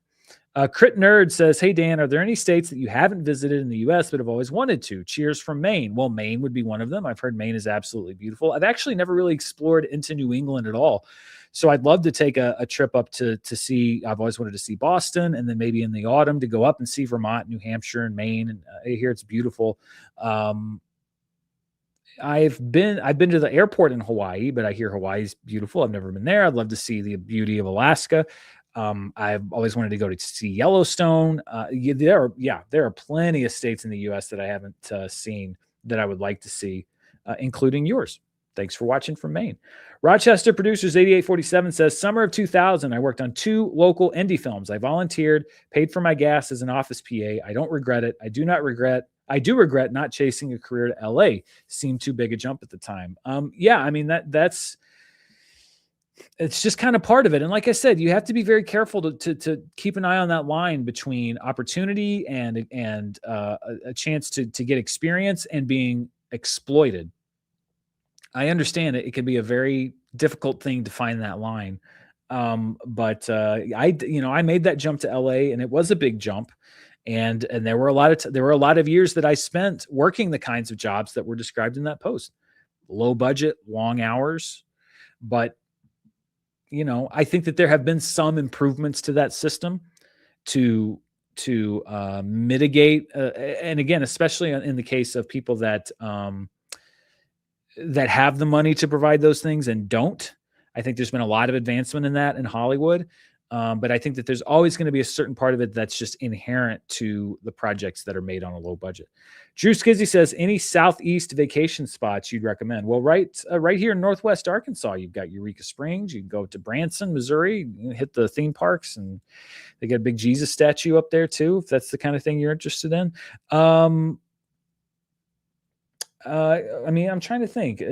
Arkansas, strangely, because I've grown up, even though I've grown up in the Southeast, Arkansas is one of the only states I've traveled extensively in. I think that the beaches of the Gulf of Mexico are, I like them. So Destin and Gulf Shores and all of those. If you don't pick one of those weeks where everybody's there. But I think that the Gulf of Mexico, I like them because I like warm water, and the Gulf is very warm. The Atlantic coast is warm as well, but I like Gulf beaches, so I'd say hit the panhandles Mississippi, Alabama, and Florida, down there on the coast, the Floribama shore, if you will. And then Arkansas, just to plug my own home state, has a lot of very beautiful places. If you like the lakes and the forest, nature, etc., check out Eureka Springs. Michael McKenzie, 4726 says, great job on your Bond review. Are you going to cover more games? Any games from SGF or other shows from the past week you are looking forward to? I probably will cover games. 007 didn't blow the doors off views-wise, but I think it was fun. It's just about the time commitment. The timing has to be right for me to have the amount of time in my day to play a game and give it a full playthrough. And I don't get advanced copies of games. I barely get advanced copies of movies. So it would require planning, but yes, I think I'll definitely do some more game reviews depending on the game. A lot of people wanted me to do the Indiana Jones game, but it came out so long ago. I did actually play that, by the way, like a year ago, but I wasn't really taking notes or anything. I loved it. I had a great time playing it, but I feel like I'd have to play it again to do a proper review. And I just don't know if I have the time for that. Pezman077 says, my favorite part of Siskel and Ebert was the banter, especially when they disagreed. Would you be interested in bringing someone in for a collab review? Definitely. I loved working as a part of a team. And I said on last week's show, I think if the conditions had been for me kind of the bare minimum available for me to stay as part of a team, I would have. But yeah, I would love to do that, but it's just, what's the movie? Who has time to do it? Who wants to do it? I don't know. Mr. Movie Obsession says, never underestimate the stupidity of the internet, and specifically online film bros. I mean, I think you really could have just stopped at the stupidity of the internet. Not everybody. It's sort of like the Men in Black thing. A person is smart. People are dumb, panicky animals. The internet as a whole can oftentimes be a bit mystifying. But you generally hear from the people who are most emboldened to speak loudly, which aren't necessarily always the sharpest voices. Josiah Muncie says, AI or aliens? Sounds like a good movie fight. Are you saying like at the end of AI? Like, were they AI or aliens? Because that's not a fight. They were AI. They were mechs. If you're talking about what movie's better, AI or aliens, it'd be tough for me to argue for AI. I don't dislike AI as much as I did the movie, as much as I did when it came out, but Aliens for me would be the clear winner. I could fight that. I could happily if I needed to, but it would not be easy. Emir Hades 3211 says, what is the dominant film trend of the 2020s, do you think? Well, it's tough because the 2020s were disrupted by two massive events, COVID and the strikes, that were absolute industry changers. So it's tough to say what's the film trend, because I think there's been two massive interruptions in the flow of the economy and the whole entertainment industry. But I think what I'm hoping is that the trend that I'm seeing are non-franchise properties returning to prominence, meaning things like Project Hail Mary and Obsession and Backrooms, and Oppenheimer, and Barbie wasn't at the time. But so far, that to me is kind of the trend, is sort of the waning influence of the legacy franchises and the emergence of new franchises for them to run into the ground all over again. But new films like that. The 2010s for me were largely about IP and stuff like that. And the 2020s, I think, to me feels a little bit fresher. Michael Ross 3241 says, hi, Dan, love the content. I'm a huge fan of the Jack Ryan movies, but both Jack Ryan Ghost War and Without Remorse have been shockingly bad. Any insight about why they didn't work? Assuming you agree. I've actually not seen either. I haven't seen any of the Jack Ryan Amazon stuff. So I cannot, unfortunately, chime in on that because I haven't seen them. But I think that Jack Ryan, it's been commodified in the sense of like, it's just another piece of IP. Whereas I think previously, and especially with the Hunt for Red October and the Harrison Ford films, they were treated as movies first. It wasn't just like, we need to make a Jack Ryan. It's like, no, let's make a great movie that is starring the character Jack Ryan. Darth Muffet says the D&D movie was funny, mostly. I agree. Masters of the Universe was not. I agree. I would have walked out except for the nice AC. I never got to like wanting to walk out of Masters of the Universe, but that's part of the appeal of summer movies. Even if it's terrible, at least you're in the air conditioning. Geek Factor says, have you ever considered doing a roundup episode weekly or bi-weekly where you talk about a few movies or shows in one ep, things that might be old or didn't warrant a full review, but people might like. I think I've tried to do that in the past, and it just hasn't performed well. Like I never saw a whole lot of interest for it on the channel. So I would say yes, I've considered it, but I've never seen a whole lot of demand for it widely. Phil Smith says, "Hi Dan, with Mario Galaxy crossing $1 billion, what other 2026 movies do you think will reach this milestone?" I mean, off the top of my head, I think Toy Story 5 is got a really good shot at it. Michael, if it can really, I mean, it's got a ways to go. I think it's going to be close, but I think Michael has the chance to do it. Avengers Doomsday obviously has got more than a good chance at it. Spider-Man Brand New Day, I think, has a really good shot at doing it. I'm sure there's some that I'm leaving out. I'm just kind of going off the top of my head. Moana, I think, could possibly do it. I mean, it's certainly a very popular property at Disney, but I don't know. I just have this suspicion that fans of Moana aren't going to love it. I could be wrong, but I think that Moana's got a great chance of doing it. Is Dune going to blow up to the degree that it breaks $1 billion? Is the Odyssey going to blow up to the degree that it breaks $1 billion? It could. I'd say I'd give the Odyssey better odds of doing it than Dune. But I think we could see another $5 to $6 billion films easily over the rest of the year. And who knows, maybe more. Robert Casabona, 7973 says, "Hey, Dan, do you think Walt Disney's Oscar record can be touched or not because his studio was set up where he was essentially the main creator? Can a head of studio today do something similar?" No, I don't think so. Walt Disney, let me see, most Oscars won. It's a ridiculous number because yes, the way that it worked was Walt Disney was Disney. So Walt Disney won 22 competitive Oscars. The what is the next? Let's see. Most consecutive awards, Academy Award, most awards and nominations. Single film. Why are these records so hard to read? Most awards won for writing. Just give me the most. Godly, howdy, Wikipedia. Just impossible to look at these. Here we go. So Walt Disney has 22.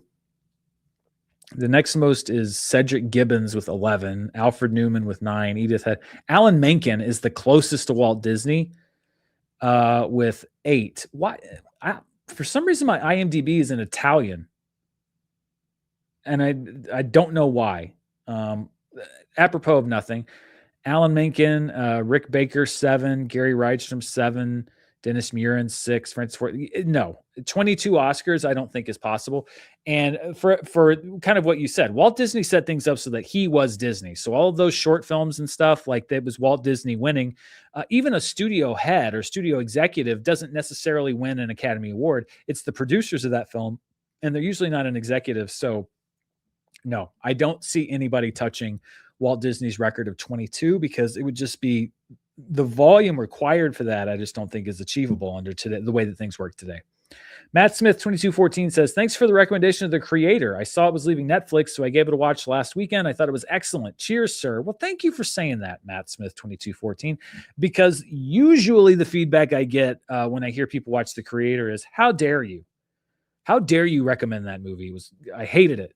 I'm glad to find somebody else who took my recommendation and actually liked it, because I liked it as well. I need to rewatch it. Maybe I overhyped it, but I can't imagine I would have a full turnaround on the film. Real Serious says, "Hi, Dan. Backrooms feels like one of the few films that captures the zeitgeist of the 2020s.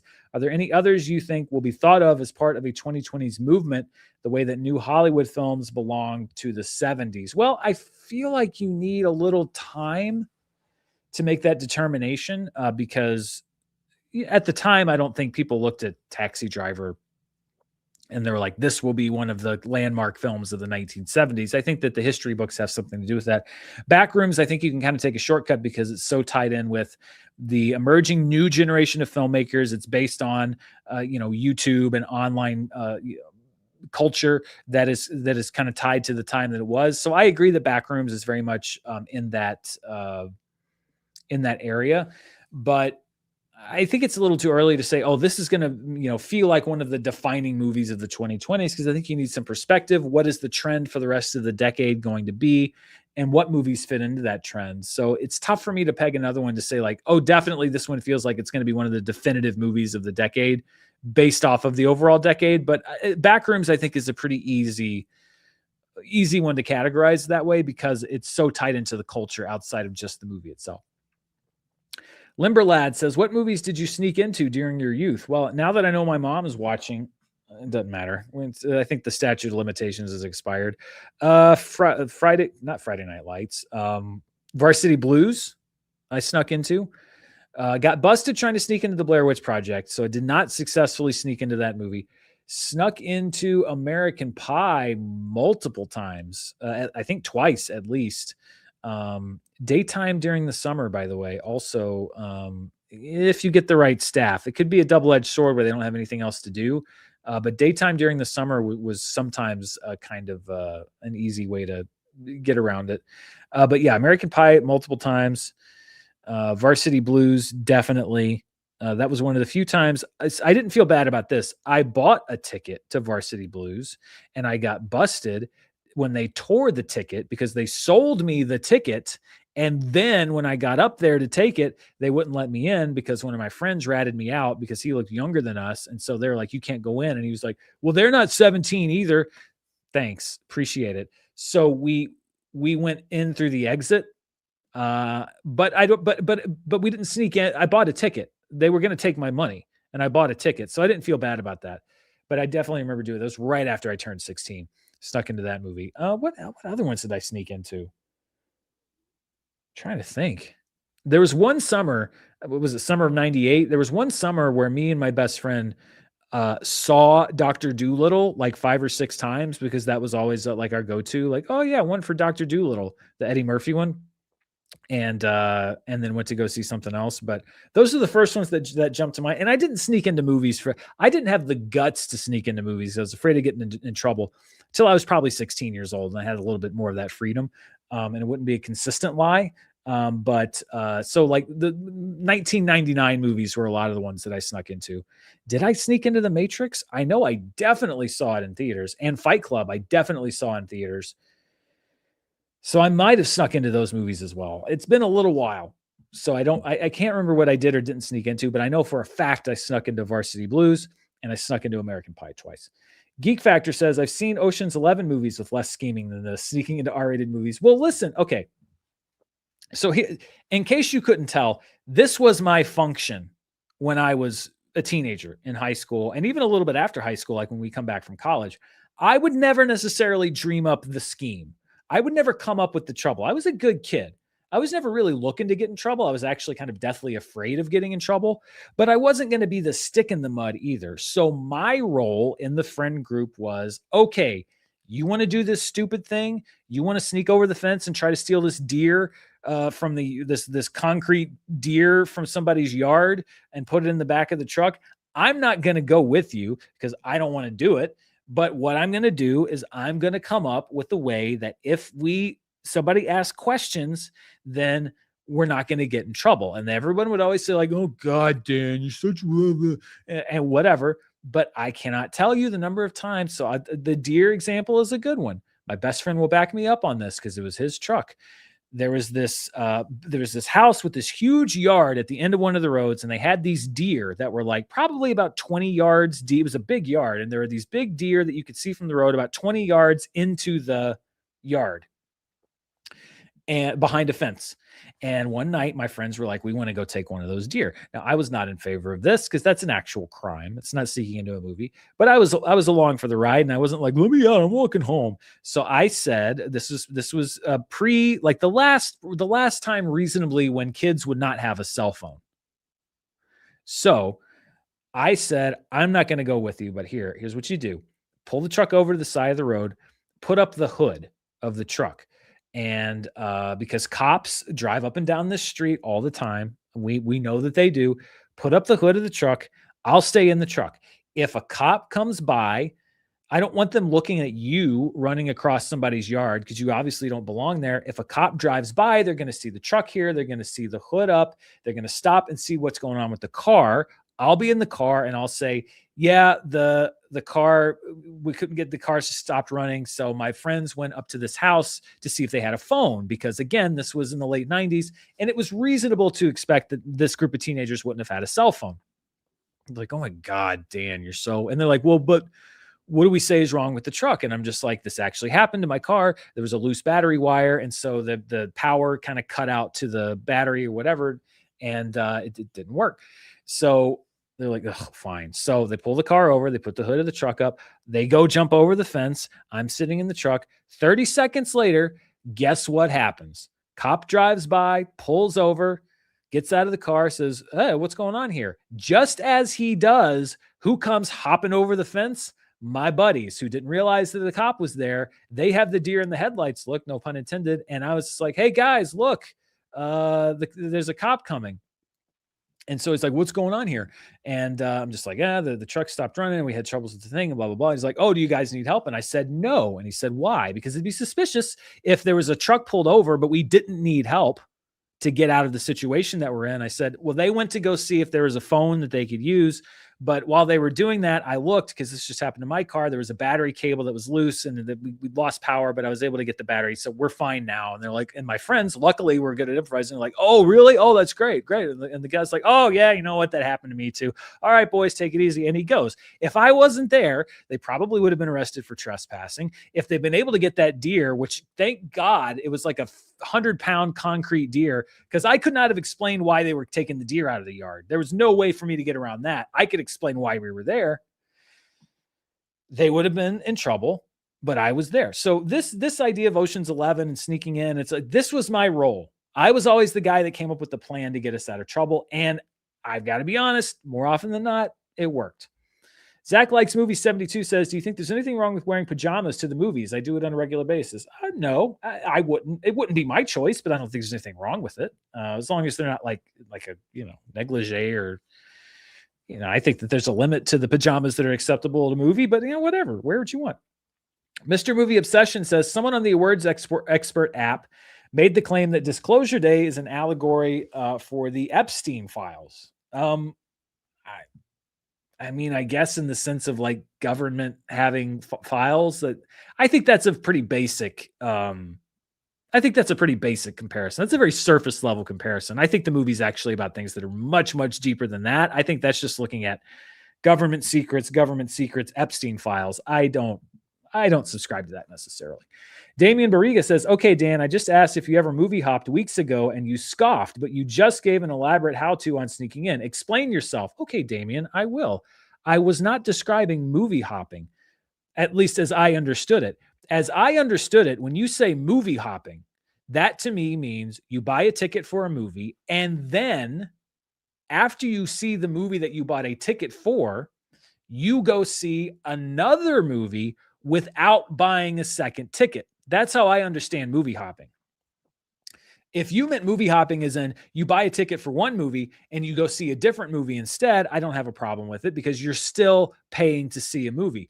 But movie hopping, when I was growing up, meant you pay for one ticket, but then you see more than one movie. That I do not agree with, because you're taking away business from that movie theater by paying for one ticket and seeing more than one movie. Now, if you meant movie hopping in the sense of, hey, I'm 16 and I can't get into an R-rated film, and I buy a ticket for one movie and don't go to that movie, but I go to a different one, but I only see one movie, and I scoffed at that, then I apologize, because we had a disconnect on what the definition of movie hopping is. But if I saw a group of teenagers that bought a ticket for one movie and then tried to see another one for free without buying a ticket, I'd say, I'm sorry, kids. I was on your side when you were just doing harmless teenage shenanigans, but I am reporting you, and I'm going to get you kicked out of this movie, because you can sneak into a different movie, but you can't see more than one unless you pay twice.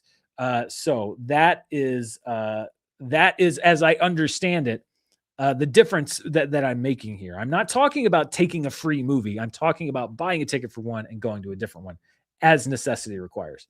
Damon Briga says, why can't Michael qualify for the summer top 10s? Sure, summer starts in May, but most of its grosses were in May, and real summer isn't until mid-June. Summer movies have opened earlier, end of April, since Fast 5 in 2011. I have to draw the line somewhere. For example, our Avengers Endgame I didn't count as a summer movie. I remember Screen Junkies, when we did the summer movie contest, they had the clout, I think, the year before to count Avengers Infinity War as a summer movie, and I said, no, it opens in April. So I don't count it as a summer movie because I think the summer movie season begins in May. If we just keep moving the line back, then summer's going to start in March. and we've already moved the line back already. I think that May, the first weekend in May, is the earliest reasonable time when the summer movie season can start. And also, it's when most studios program a major movie. Not that Michael wasn't, but I just think you can't go back further than the first weekend in May. Past that, I cannot make a case that it's not spring. Troy McClure says 100th ep. You got to do the sellout Wayne intro. You mean the 100th episode of this show? Yeah, we got a ways to go. We got over a year to go, but yeah, we'll see. Freakstomp95 says, do you think you'll play the Wolverine game in September? I may. I haven't seen the trailers or anything, but I've heard it looks pretty cool. Very possible. Yeah. The Gray says, your mom supporting and sending a message equal 100 out of 10. My mom is a 100 out of 10, so I agree. Great mom, and she has a good humor about it now, but there's a reason she didn't know about it back then. Damon Briga says, why isn't C Spot Run in your A to Z movie collection? And what are your preteen guilty pleasure, not good, but I love them movies? Hashtag Dan's Minions Marathon. C Spot Run. I think I might have seen that movie, but it's just not in there because obviously if I did see it, it didn't leave a huge impression on me. What are your preteen guilty pleasure, not good, but I love the movies? I mean, I've talked about Masters of the Universe. Independence Day, it's not a terrible movie, but I'll acknowledge that it's not good. Same with Twister.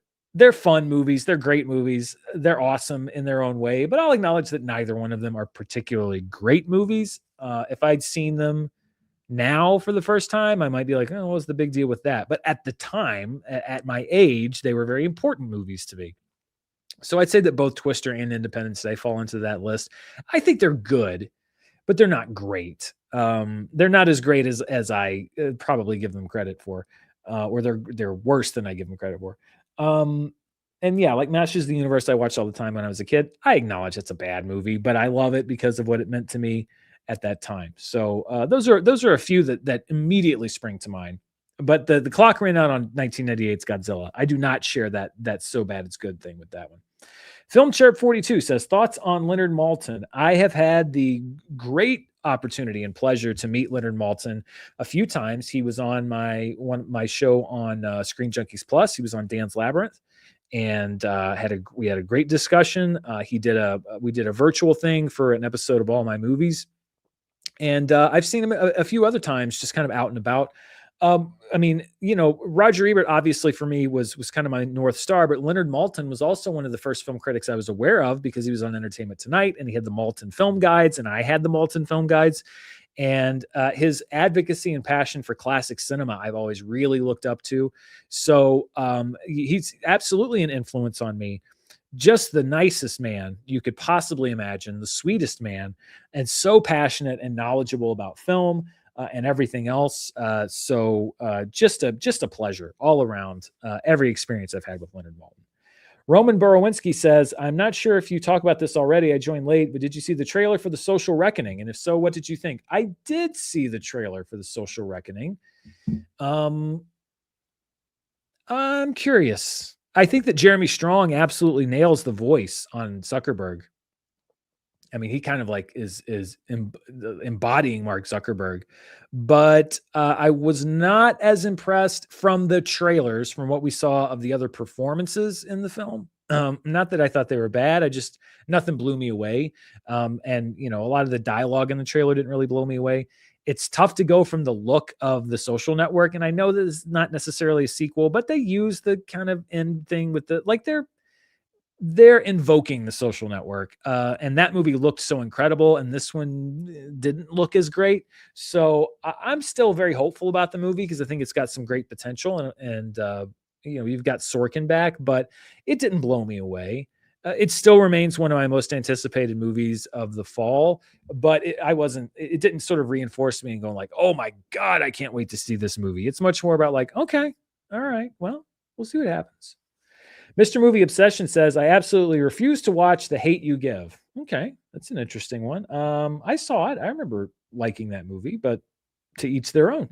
Clay7729 says, hey, Dan, have to agree with you on Fellini. Had to watch 8.5 in a film class years ago, and the instructor cried. We were all confused, like, what is even going on in this movie? LOL. Visuals were good, though. Yeah, I mean, 8.5 was really the one with Fellini I saw. I was just like, okay, that's interesting.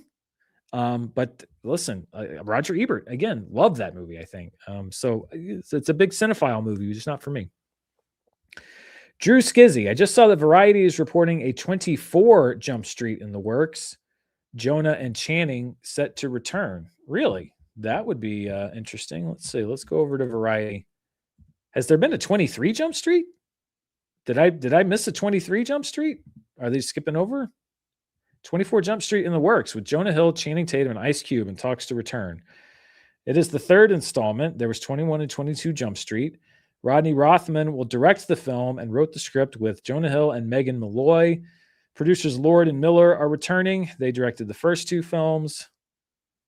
Third installment has been in development at Sony for more than a decade. Channing once described the script for a since scrapped 23 Jump Street as the best script I've ever read for a third movie. That was the Men in Black crossover. They're skipping to 24 Jump Street because I guess they're kind of playing off of the fact that it's an ongoing franchise. If it's good and I buy it, my DVD shelf is going to hate, my Blu-ray shelf is going to hate that it goes from 22 to 24 Jump Street. At present, Tatum has only has an offer to return for 24 Jump Street. Negotiations are expected to take place soon. So it sounds like it could very well happen, but it also sounds like Channing Tatum is not necessarily set to return. He's going to negotiate, and I'm sure he'll have a lot of leverage. I like 21 and 22 Jump Street. I think they're both great. So I'll be happy to see it. And just don't even acknowledge that they're older. Just have them throw them back into high school. The older they get, the funnier that gets. Person with common name says, "Hey, Dan, I really enjoyed the video game review." Well, thank you very much, person with common name. I'm glad you enjoyed it. By the way, we're getting to the end of our questions. Usually I say you should maybe send some new ones in, but golly, we're at an hour 50 and I'm getting my voice is giving out just a little bit. So I'll just say, please don't send any more questions in. Peace and love. And if you have any questions, we'll get to them on next week's show. Josh Volcano says, rank every episode of Star Trek from every series. Well, that would certainly be interesting, wouldn't it? Josh Volcano also says, rank every episode of Star Trek from every series. Yeah, maybe someday when I'm completely out of ideas and have unlimited time. But yeah, boy, that would blow up the runtime of this episode real quick. Creech 829 says, I got someone to sneak me and a friend into Apocalypse Now when I was 14. Oh my, I bow to you. You are you blaze the trail for me, much as I try to blaze the trail for these young Gen Z and Gen Alphas out there. It is a rite of passage, I think. Real Serious says, what's your opinion on piracy? I'm guessing. While it does hurt some releases, it's also a way for audiences to access film where it's more difficult. For example, here in Latin America, cinemas are dwindling and mostly play dubbed. Well, I feel like this is a bait question generally. I am generally very stringently anti-piracy. I think that it's theft, except in cases where that movie is genuinely not accessible through any legitimate means. And I think that if a studio puts a film in a position where piracy is the only option, then the studio has done a very piss poor job of making that film available or preserving its place in film history. I also don't think that the majority of people who pirate things are doing it because they are trying to find a movie, an obscure movie that they can't find anywhere else. I think most people that pirate things just don't want to pay for movies, and I don't agree with that. I saw somebody on one of my reviews this week that just said like, "Oh yeah, I thought I might see it, but now I'm just going to pirate it," and they just talked about it like, "Yeah, I'll just watch it on TV." I think generally piracy is theft. I understand. Well, what do they care? Multi-billion-dollar corporation. Whatever, however you want to justify it yourself, that's fine. In 9 out of 10 instances, I don't agree with piracy. And I know that people think that's a boomer opinion and whatever else. I don't care. I just think it's stealing. I don't think it only hurts the corporations. I think it also hurts the people that make those films.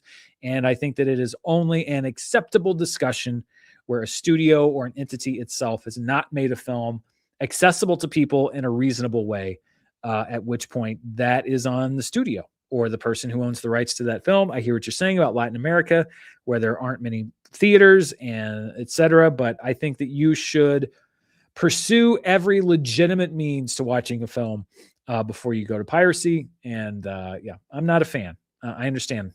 I'm out of touch with internet culture in that way, but that's just how I think. John Alexander 7 said, just watch Cure 1997. Just wow, please watch it. I think that's on my list. I think it might even be on my shelf. I've heard great things. I got to watch it. Mr. Movie Obsession says, I'm ashamed to admit that I have movie hopped. A lot of other people have. Again, it's sort of like piracy. A lot of people don't see a problem with it. I think it's stealing. I'm not condemning you as a terrible person. I'm just saying that's what I think. That's my opinion.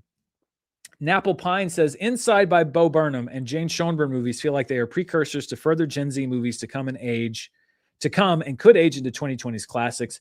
I would say Inside is a great one. I didn't think about it because it was pandemic and streaming and everything else. I think that Inside is maybe one of the definitive works of art. I'm not talking about movies, but if you're talking about 2020, 2021, I think that Inside is one of the most definitive works of art from those couple of years.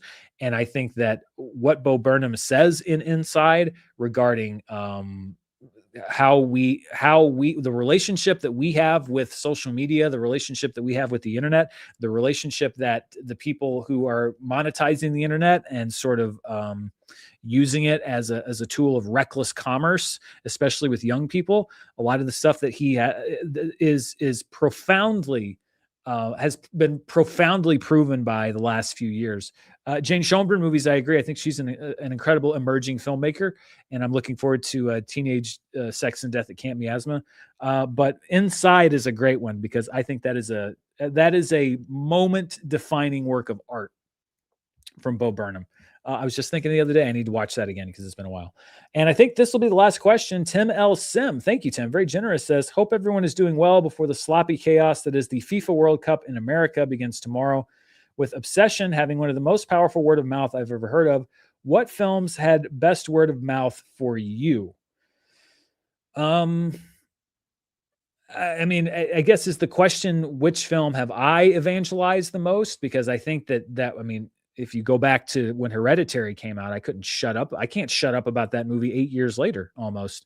That's one of the ones where I was just like, you have to see it. You have to go see it.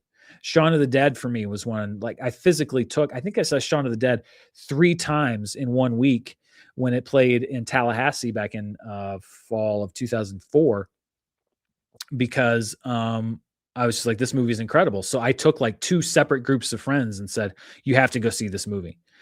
So that's, there's very few where I'm go from like just a recommendation on the channel to me being like, you have to see it.